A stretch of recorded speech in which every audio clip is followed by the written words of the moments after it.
ABS-CBN News and Current Affairs. Panig sa katotohanan, panig sa pagbangon ng bayan.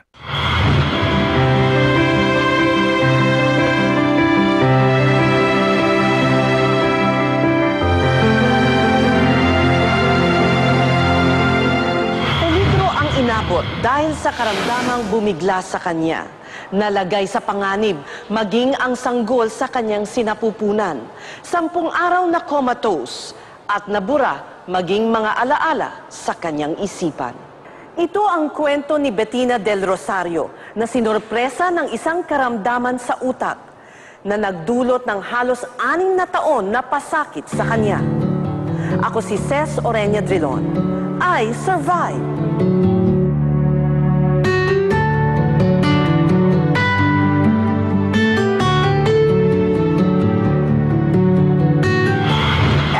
Very happy with my family. Yung time na nalaman ko na buntis ako, kato-break lang namin ng boyfriend ko. I lost 1 cup of brain. If she does wake up, she'll either be a vegetable or severely paralyzed. Because the amount of brain that I lost, impossible for me to have a normal life.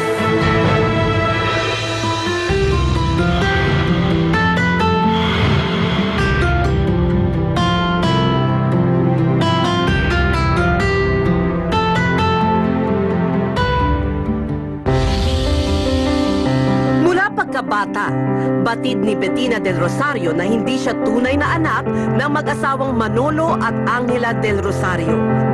Pero sa kabila nito, ni minsan daw ay hindi niya naramdaman na siya ay isang ampon. Sa halip, pinuno siya ng kanyang mga nakagisnang magulang ng pagmamahal. Kailan sinabi sa'yo ng mga parents mo na adopted ka? Nalaman ko na adopted ako nung 3 years old ako. I never took it as a burden. I always thought of it as a blessing because, you know, I could have been just left somewhere or abandoned. Or, wala akong hinanakit or nothing. Nothing. Because my parents have been wonderful. They've really been supportive. Everything that I do, they've always been very supportive. Naging ganap ang suporta ng kanyang magulang kay Bettina, lalo na sa iba't ibang larangan na ninais niyang pasukin. Isa na dito ang pangangabayo.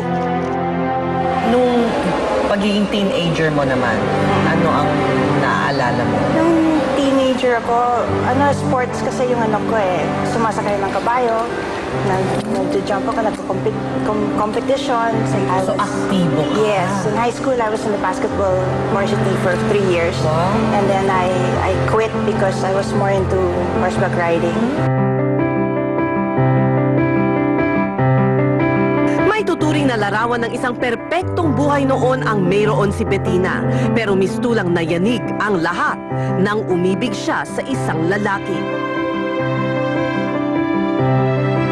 4 na taon na ang relasyon niya sa kasintahan nang magdesisyon itong makipaghiwalay sa kanya. Ang hindi inaasahan ni Bettina, nagbunga pala ang kanilang naging relasyon. Nasa college ka na nung nabuntis ka? Yes. My last year college.